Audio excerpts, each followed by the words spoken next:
येडगाव परिसरामध्ये दहशत माजवणारी बिबट्याची मादी पकडण्यात वन विभागाला यश आले आहे।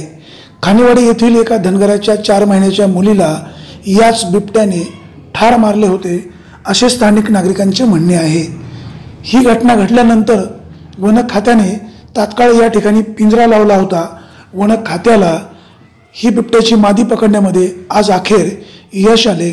स्थानिक नागरिकांचे म्हणणे आहे की अजूनही 2 बिबटे या ठिकाणी असून वन खात्याने पुन्हा तात्काळ पिंजरा लावावा अशी मागणी येडगावचे सरपंच गणेश गावडे यांनी केली आहे।